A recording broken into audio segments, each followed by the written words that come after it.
Sorry, I'm just trying to, the camera looks a little bit fuzzy.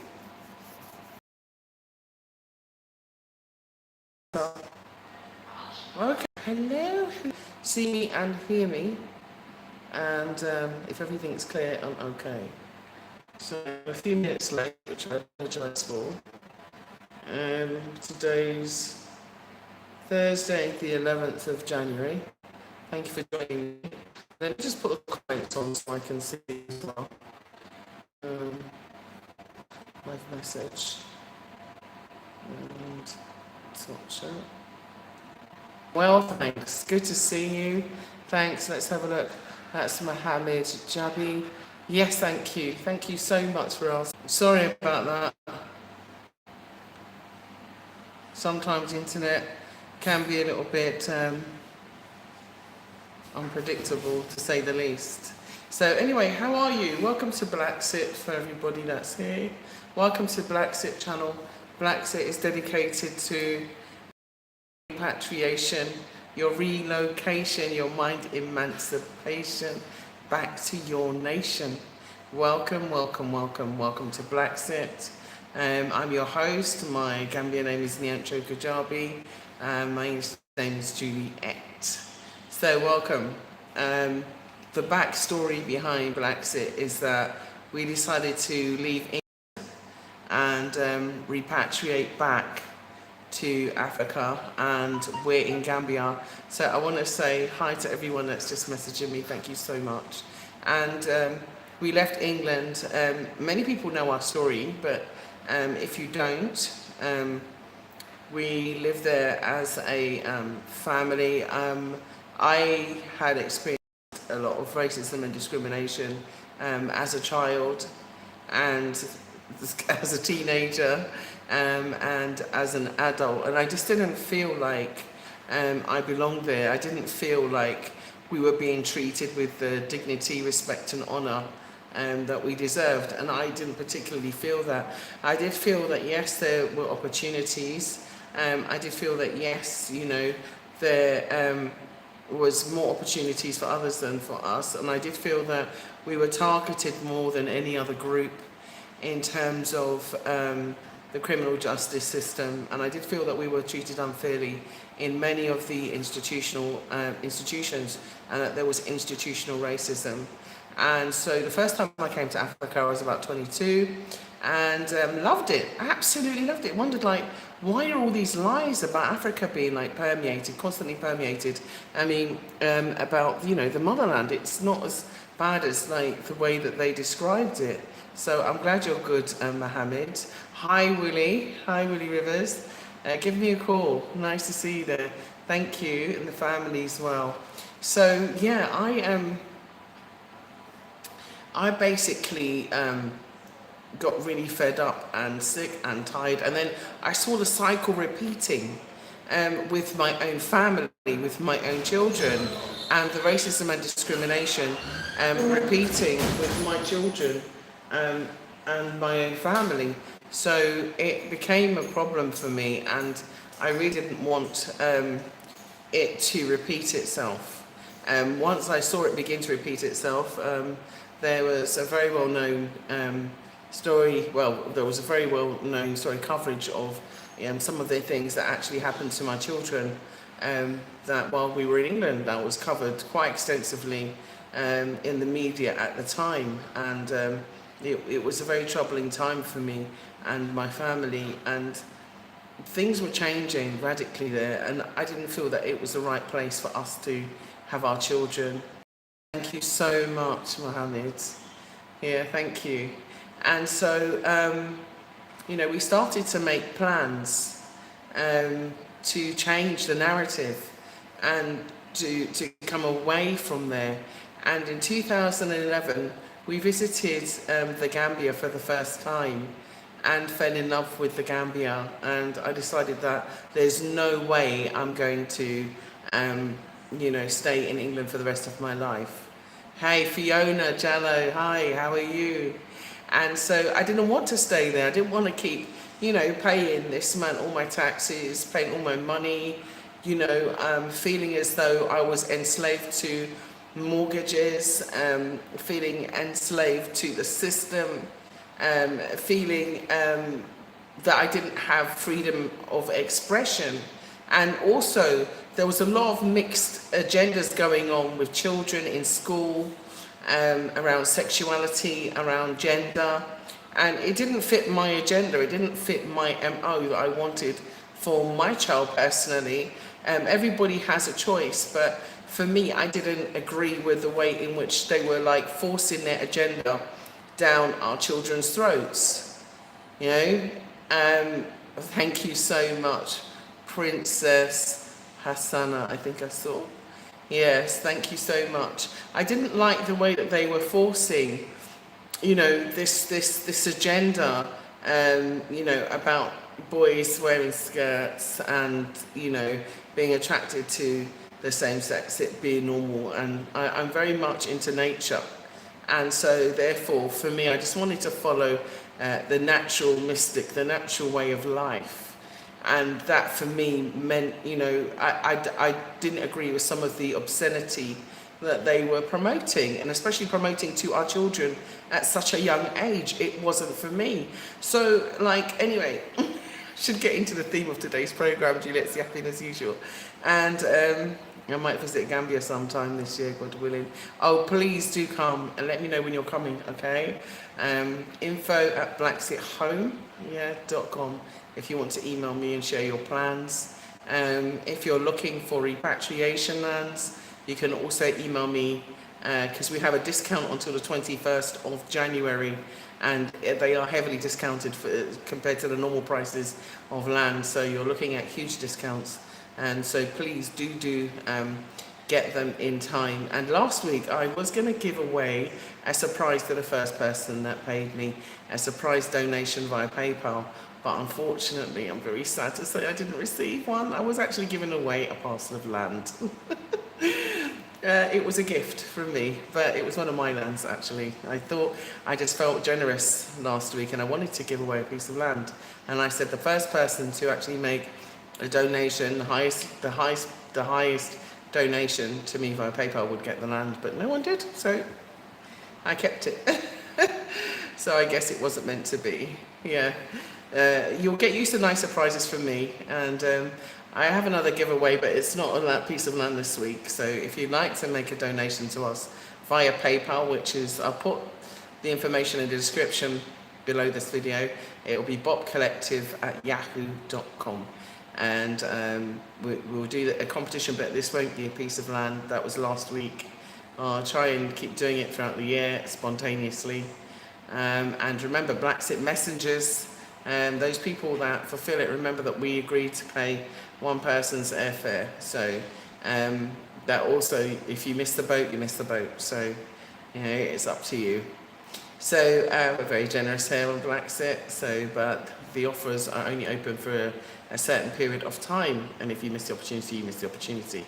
So anyway, so sad to say, I'm so sorry you missed out on that last week. That was my New Year's first program giveaway. So I have a beautiful piece of land which is 20 by 20, which I have two of them in the same location. So I was just giving one of them away. So I get to keep it. So there you go. Anyway, so I was just saying that the topic of today's show is a conversation that, topics always coming off conversations because I love talking to you, is a conversation that I had with a BlaXit subscriber, lovely gentleman.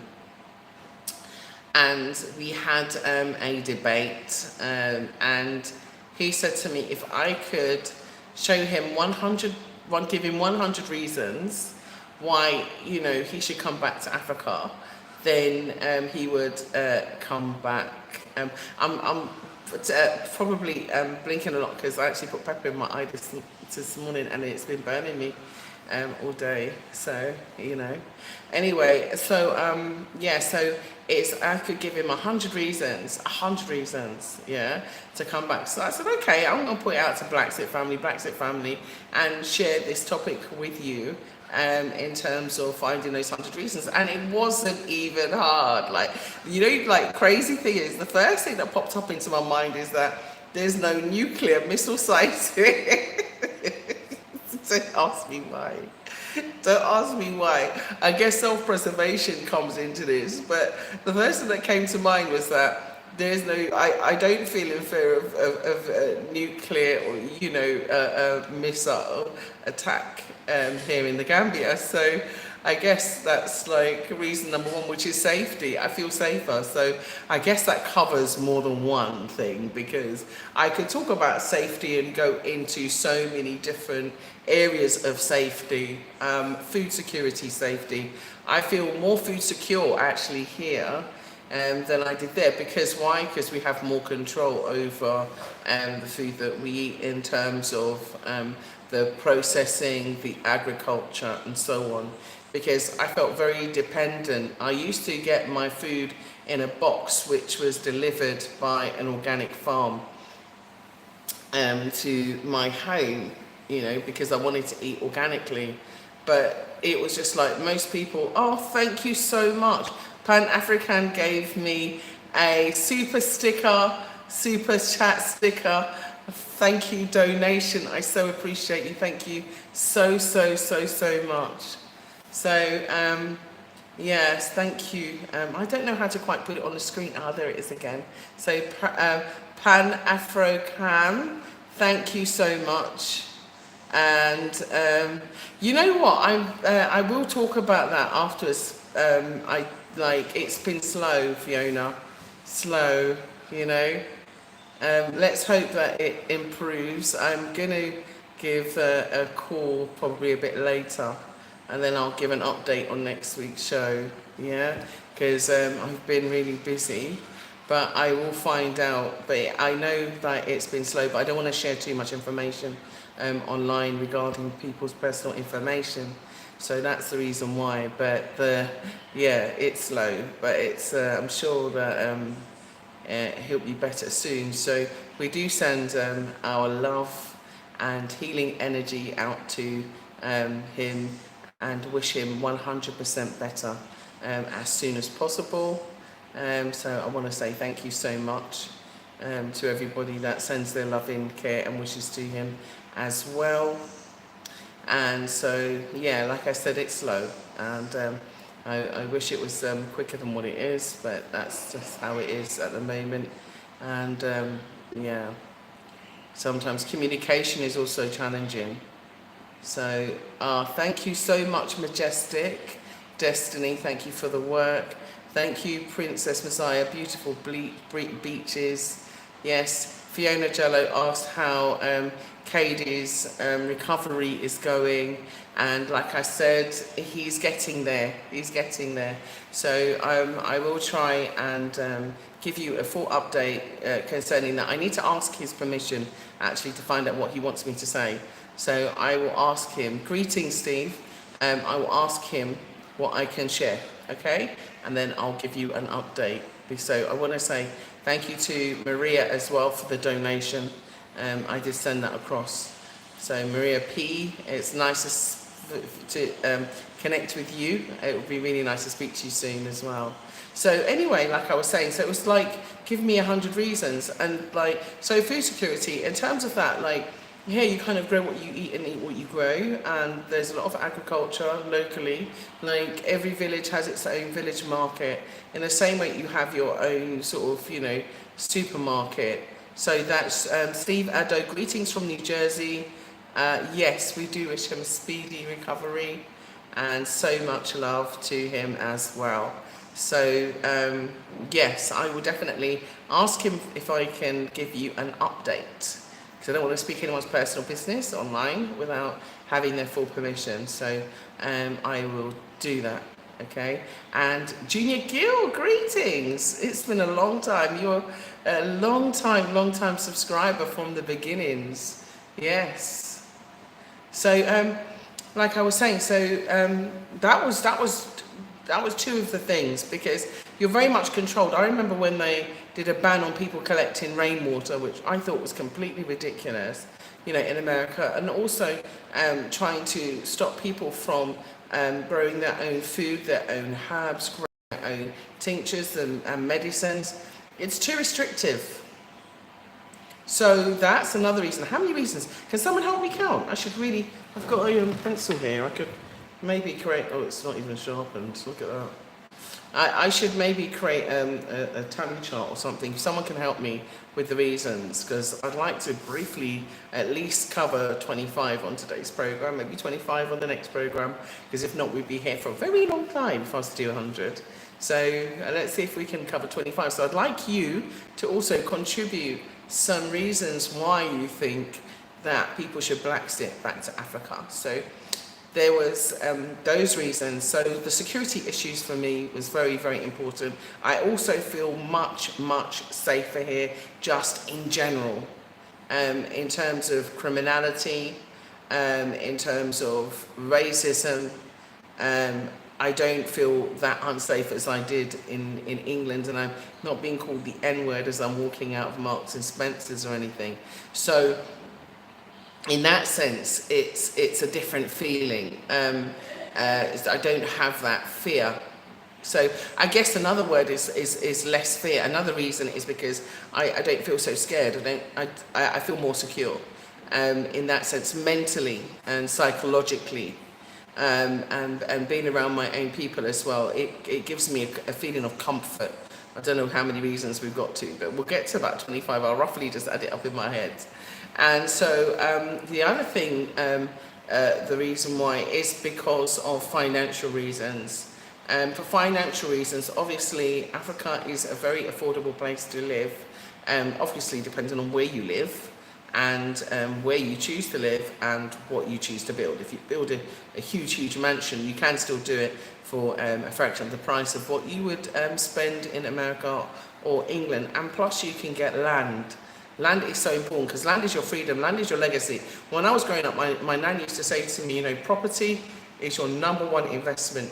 You know, Juliet, remember? Yeah? Juliet, she's speaking Jamaican accent actually. But Juliet, remember, property is your number one investment. Yes? And so with that in mind, that is, you know, one of the big things that helped me to get here was that I thought about that. And so from the young age of 18, I started to jump onto the property ladder there in the UK. And I continue to do it. Even here, I think it's very important to have land in Africa. I think it's absolutely crucial. It is your key to freedom.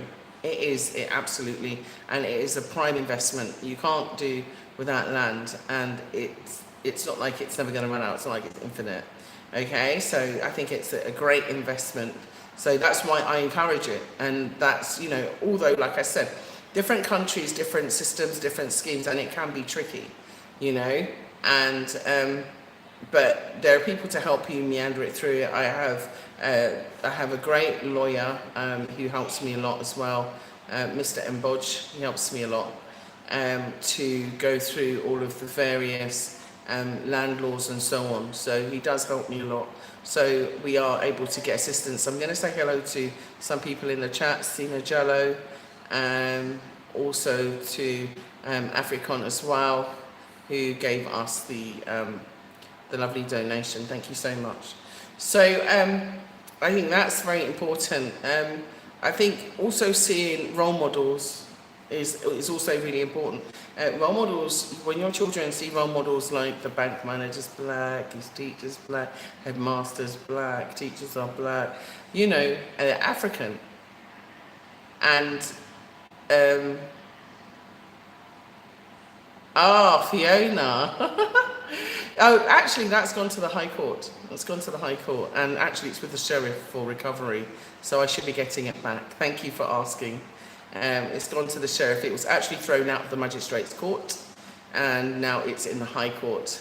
So Mohammed Jami gave me a donation of £10. I want to say thank you so much. I feel so blessed. Thank you, thank you, thank you. Oh my goodness. Thank you, Mohammed. Greetings, my sister Julian family. I happen to be one of the earliest subscribers in 2020 when you just had BlaXit. Is that Idris? Put another message back on because they kind of come on and then go off again. Hang on, let me see if I press this button. Oh gosh. Top chat, live chat, all messages are visible. Well, if they're all visible, why can't I see them? Okay, so this is Idris Atherley. Yes, Smith, I do remember you. In fact, I do remember almost all of you. I'm not that popular yet. I can't remember everybody because so many people.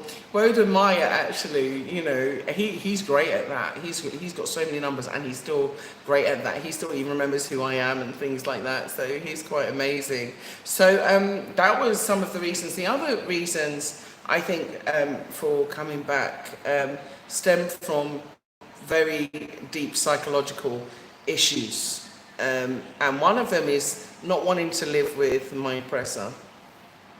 I felt oppressed. I literally felt oppressed. I don't know if you can understand what I'm saying.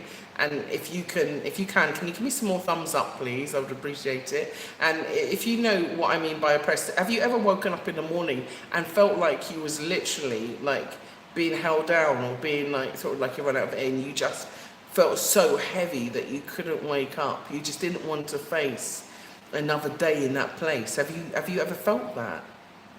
Like it just feels like it's yet another day, and yeah, I feel oppressed and abused in the West. Exactly, that's how I felt. It's that Taj's World of Wonders. Taj's World of Wonders. Lovely, lovely name. Yeah, thank you. I did. It led me to a feeling of depression. Yeah, and then I started to you get it every day. Yeah, I did. And then the stress of the financial pressures as well. You know, the stress of the financial pressures, always having to be on that treadmill no matter what. And in certain cases, you couldn't veer off it because you have so many responsibilities. And then you're worried day to day, you're living from paycheck to paycheck, and you're worried every day. And also health issues, yeah, of course. In fact, you know, anybody who knows me knows that I was like on crutches, on painkillers. I had a hip replacement. You know, I don't talk too much about my personal life, you know, but I had a hip replacement. I'd had a broken foot. I had arthritis and suffered from seasonal a spirit traveler. Wow, lovely to see you. How are you? It's been a while.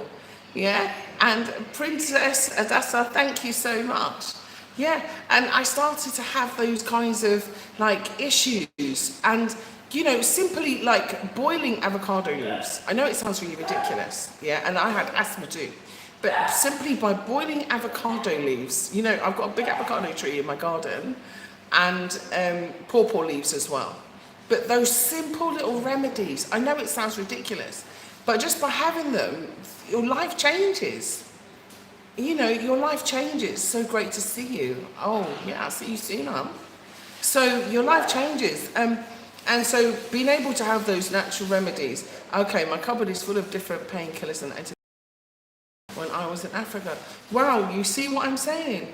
And so, you know, you learn to, because like for asthma, you can make avocado leaf tea.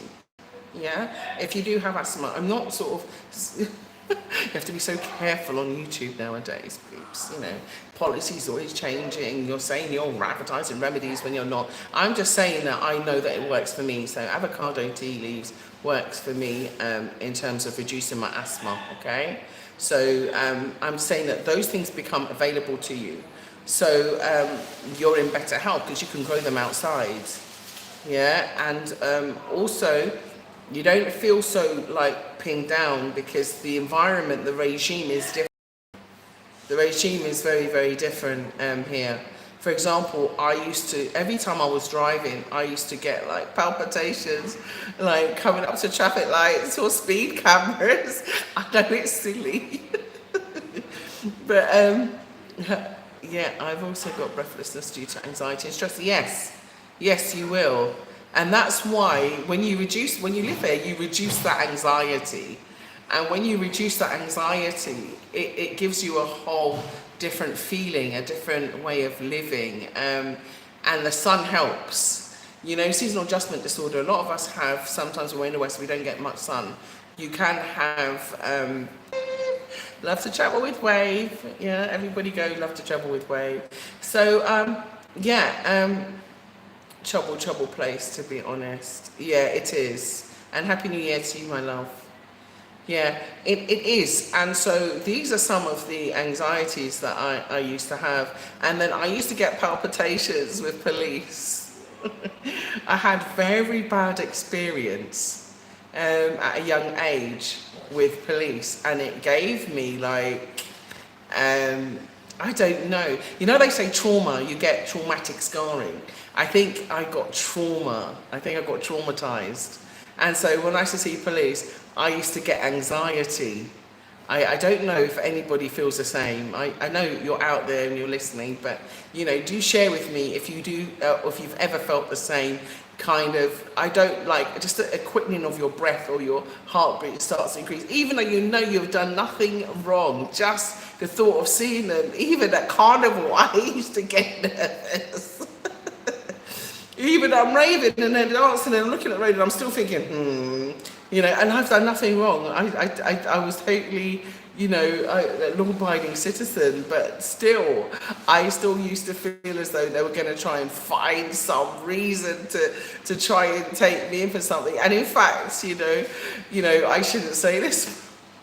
I shouldn't say this, but you know, it became like a self-fulfilling prophecy, and I did not do anything wrong. It was just so happened to be that I was so nervous that they thought I did something wrong, and I didn't. Just that having them around me just made me feel like really scared. And so because of the overseer, you know, the South London Police, yes, thank you. You know exactly what I'm talking about, especially when I used to go down to Brixton, or I used to be on like a march, because, you know, I was always protesting, you know, whether it was a West Papua march, death of Smiley culture, you know, always, you know, on the front line protesting my people, always protesting for my people. You know, that's important for me, because we have to stand up, we have to rise up. Yeah, they have got activated bias against black people, it's true. It's true. And so when I used to sometimes see a young black man being picked up by police, I would actually say, well, what's he done wrong? Why are you treating him like this? Why are you touching him why are you, you know, strip searching him on the street like this? Why are you, you know, taking away his dignity? And they used to be so rude, and like, you know, if you don't be quiet, we'll arrest you, you know. And I was like, oh my gosh, and then my fear would come back again. So it was just like a constant thing, whereas I don't have that relationship with police here, you know.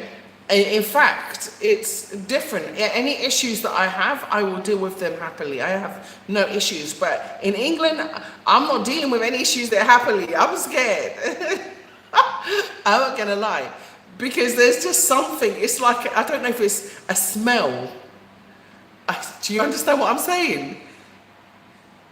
Yeah, exactly. We are easy pickings for police. And at the same time, they're encouraging you to go and join the ranks.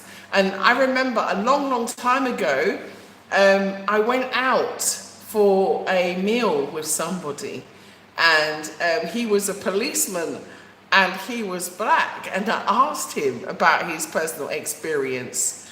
You know, I asked him about his personal experience as being a black person in the police force, if he ever experienced racism. And he had to admit to me that he did. So it was just like, wow, well, there's no chance for us then. But the thing is that also it depends on the ranks, because when I was at university, I went to university in Middlesex, and I was studying an LLB, law degree. And whilst I was there, the MI6, MI5 were recruiting, and they put up these stickers, and they were there in like there was students' quarters in the students' I think it was Students' Union lounge area. And so they were actively recruiting. So I thought, you know what? So I was with a colleague and they wanted to find out more. I was like, I'm not working for no beast. I'm not working for no beast. Anyway, so they wanted to thank you. So all the other races feel happy. I didn't get that. That was so quick. Sorry about that. I just missed your messages. When they come back up, I'll read them. So, you know, so they were like recruiting, and they were paying good salary, don't get me wrong. Yeah. If money is your thing, then, you know, that is what they were doing. And, you know, my friend was reasoning with me. So we had this reason, and they were saying to me, well, you know, isn't it better for us to be on the inside? Isn't it better for us to be on the inside than we understand what's going on, than be on the outside and not know what's going on? You know, it's better for us to be conscious and go on the inside and then help each other. So the most hated race in all of the West agreed. Shalom, Pastor Rick Fasher, agreed, Fiona. And so, like, we had this discussion, this really long discussion. So I went and I asked them, why do you want us to join the ranks? The police are in the UK organised gang. That's how I felt. That's how I felt. And there was like this smell. I know that it sounds crazy. And maybe I'm picking up because I'm very empathetic. I'm like an empath in that sense. I think I am an empath, actually. And I refuse to allow anyone to make me feel less than. And I know we are the chosen ones. We are the chosen ones. We are. There is no doubt about it. I am so convinced. And all the chosen ones need to come to Africa. Okay? If you don't know, yeah, it's time for you to know. Your chosen ones, it's time for you to come to Africa. Okay? It is time. Yeah? Yeah, you're on point, Juliet, because I used to stay between Brixton and Clapham Common. Yeah. And, you know, like I was saying, there's a smell.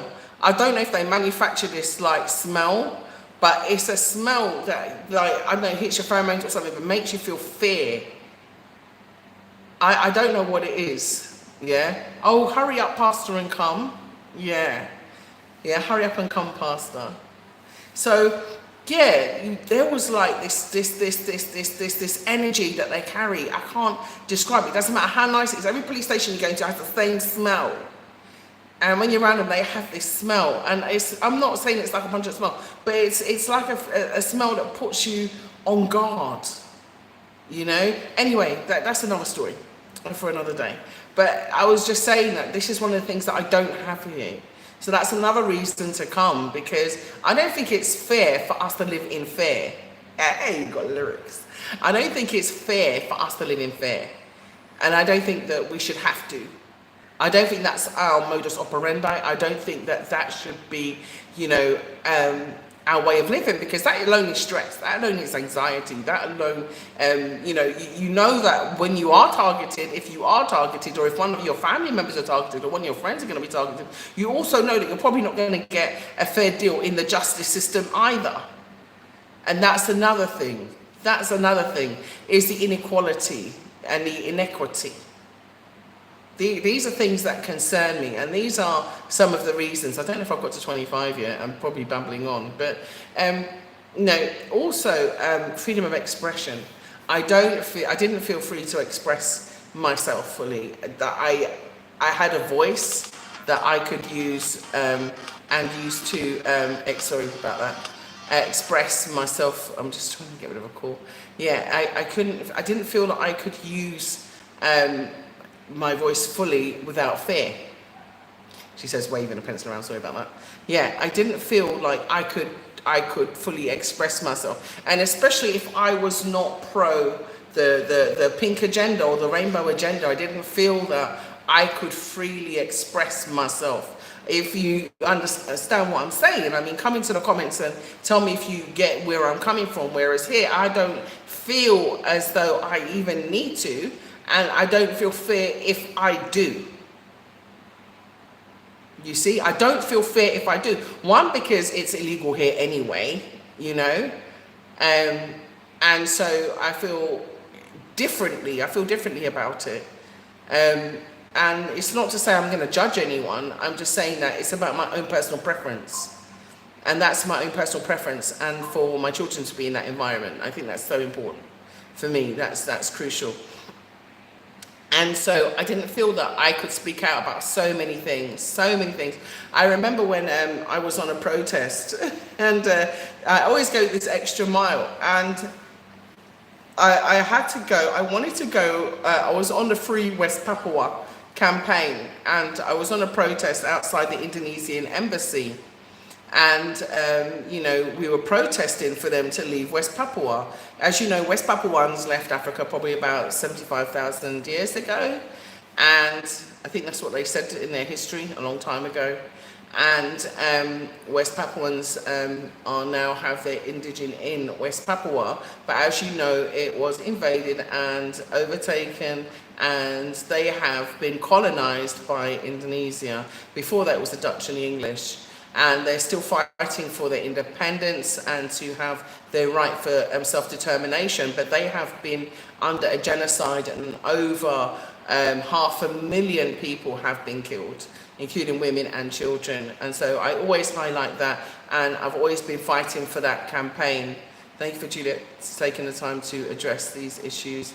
Taj will pretend to be positive all day to be accepted. I don't have to pretend to be accepted, because here I'm accepted anyway. I don't have to pretend anymore. I do come to Gambia for the dry season to make money in the West, in the rainy season and make dollars, and so that's it too. Like I said, you know, I understand where you're coming from, and I don't blame anybody, you know, who is going to make a good business for themselves. But what I am saying is that also remember to invest in for yourselves, you know, your own place here, so you have an alternative. So if things go down in America, like they're planning to go down, don't think that it's not, okay? And these people plan way ahead. And the only people that get short are the people that aren't looking way ahead. And we need to start looking way ahead. When I say they're planning, don't you think that when they're talking about depopulation, don't you think they're talking about you? Yeah, when Biden was talking about, you know, the lack of white population, what do you think he's trying to say between the lines? So I'm saying, just, you know, we need to be wise. We need to be wise. Always have trusted peeps around you. You should never let them isolate you because of when damage is done. Exactly. And not only that, you know, there's safety in numbers, and you've got to remember that in certain places, they outnumber you. In England, we were what? I think it's 9% of the population. What chance do you have?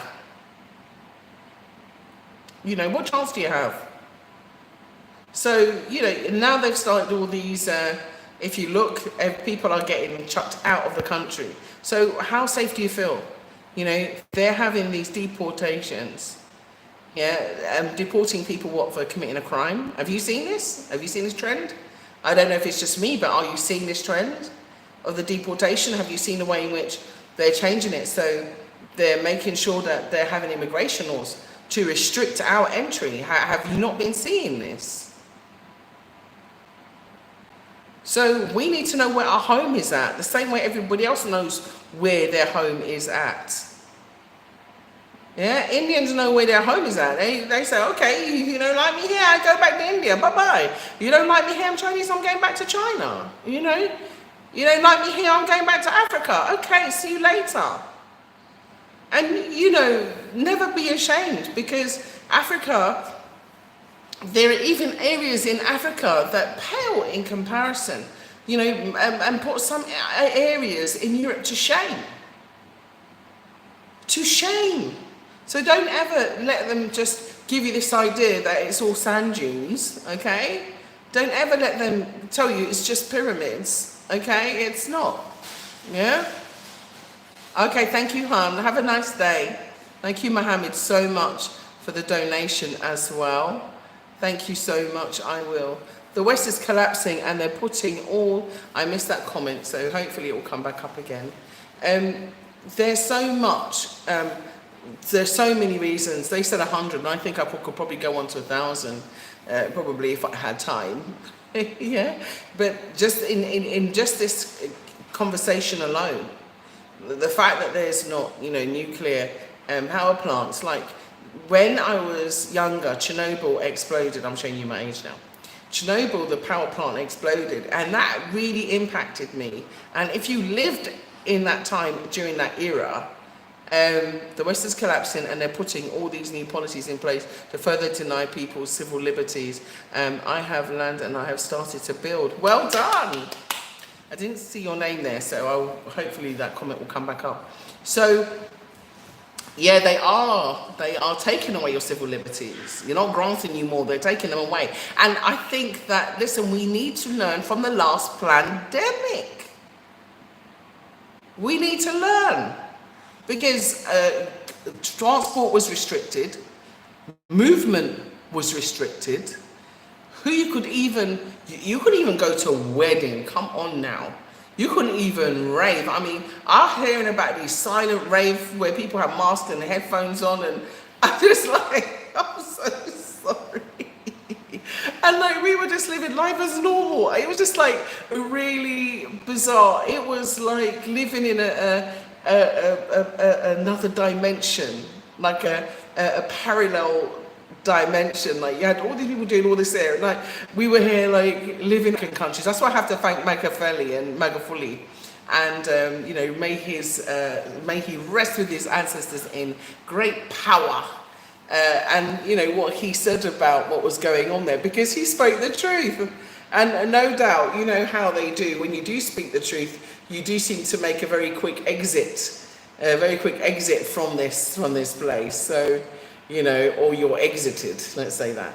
So, you know, when he gave a test to a goat, that for me was hilarious. That for me was hilarious.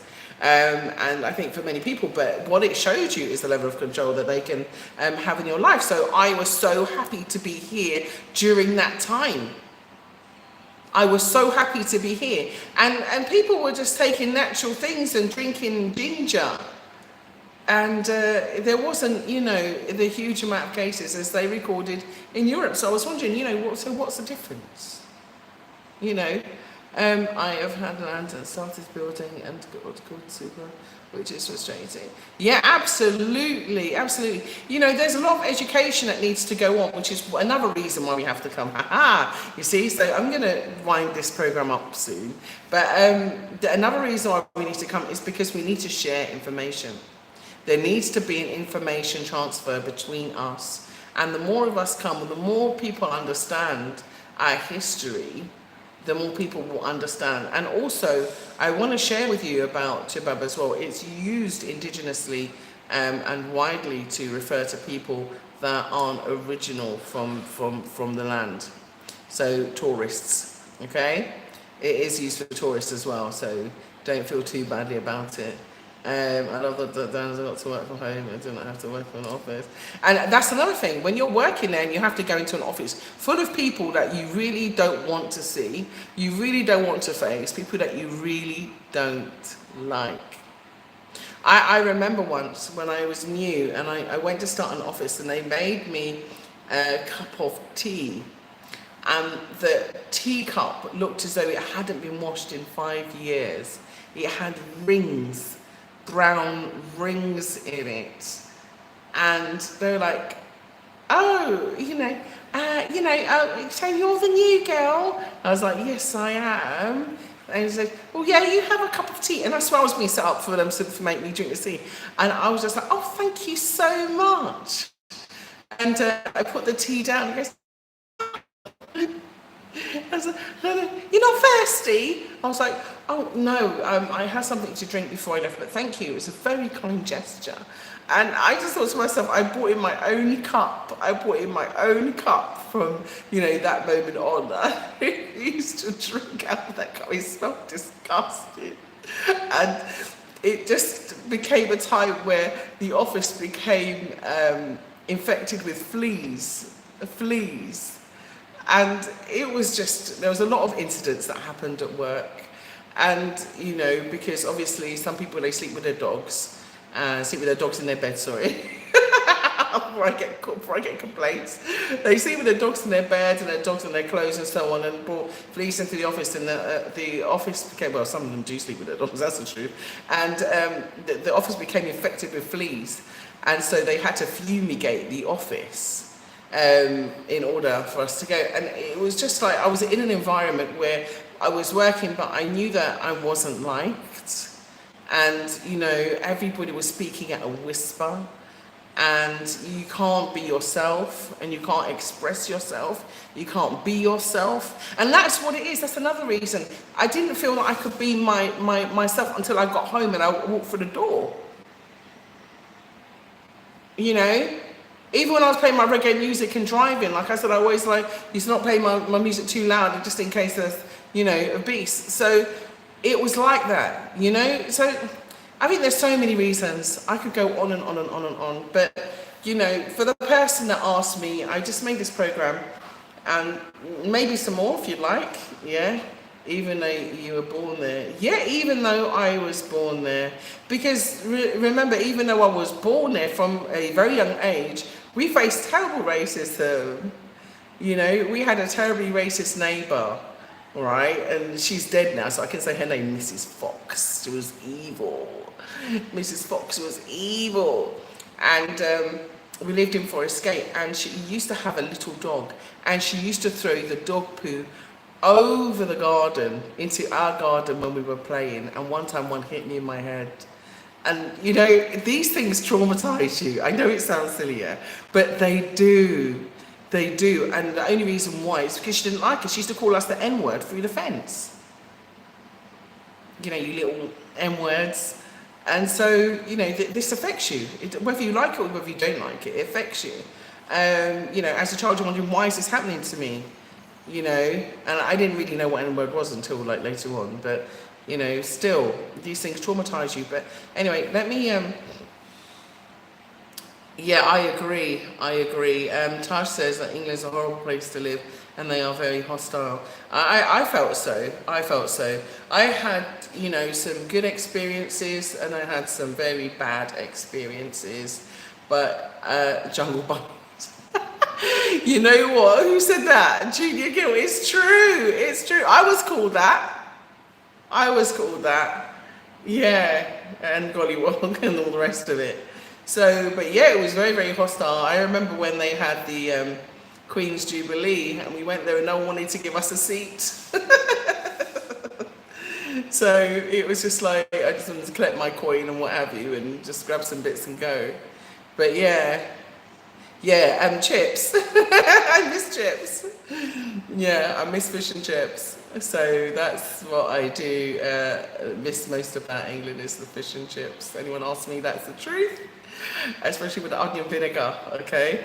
Especially when they're hot and crispy. That's what I miss the most. So anyway, in closing, I just like to say, look, I can get fish and chips here. So I don't miss it that much. I just like to say that, you know, what I'm saying is Africa for Africans, home or abroad. As Marcus Garvey says, Africa for Africans, home or abroad. I missed that comment there at the bottom. I'm really sorry. So try and bring it back up for me. I'm just going to wind up. I just realised that we've nearly been going for 50 minutes on my 30-minute show. So I think that, like I said, there are opportunities there for education.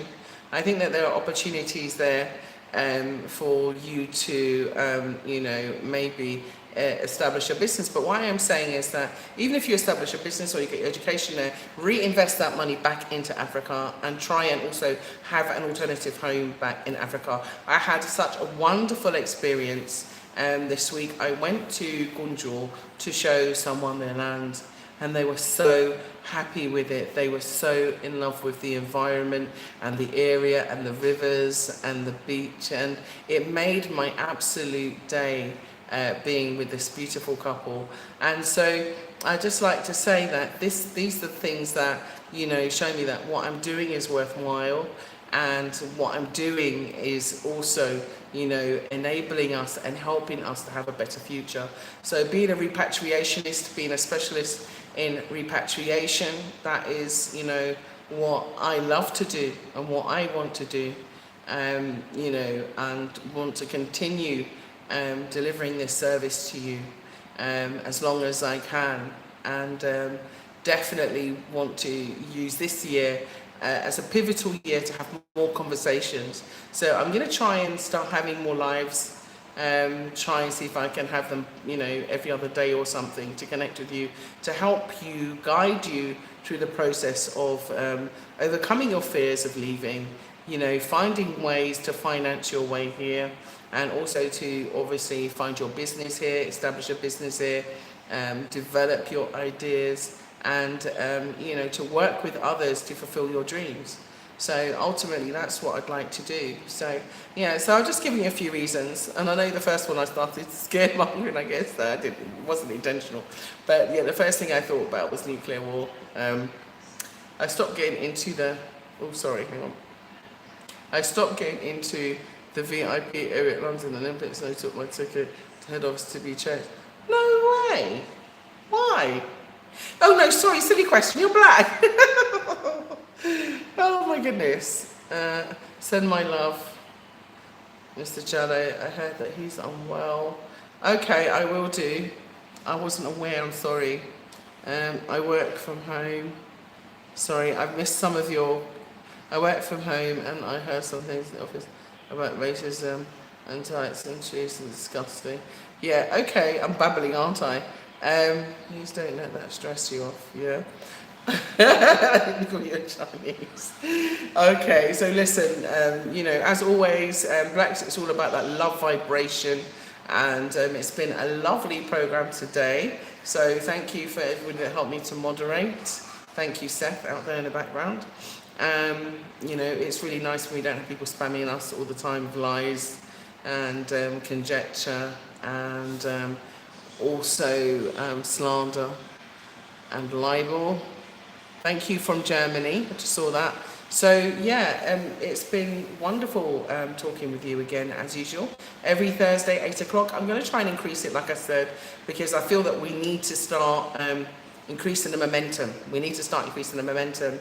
I have got some programs which will be edited and put out as well about some of the locations that I've been to recently, where there have been some really beautiful spots, and I've had some good times. So I'm going to share those videos with you. I know I haven't been sharing videos recently because of KD, and that's why I loved it when the Jamaican athletes. Yes, me too. Yeah, of course. Yeah. As you know, my parents were both born in Jamaica, so I would like to say to you all, I don't look down on any other location that you want to live in, and the reason why I promote Africa is because that's where we were originally taken from, and that's because that's where I live. That's where I found to be affordable and peaceful and loving and wonderful and amenable, and it's where I was able to build my home and live in peace and harmony and tranquility, and that means so much to me. So I would say to you, don't forget the land sale, okay? It closes on January the 21st, and you know that we try and always make the prices much, much lower than the market value, okay? That's why we're here, to make it easier for you to make that transition across to Africa, okay? So I cannot wait to see you. I love you so much also. Who's that? I love you, BlaXit family. I love you. Thank you so much, everyone. This is the love vibration. Remember to always keep your frequency up, always keep your vibration high. Love frequency, that is what we need to unite. And 2024 is going to be our year, okay? It's our year to be here. That's my new lyric. 2024 is our year to be here. Anyway, I'll carry on with my rapping later on, yeah, if I embarrass myself. And so, just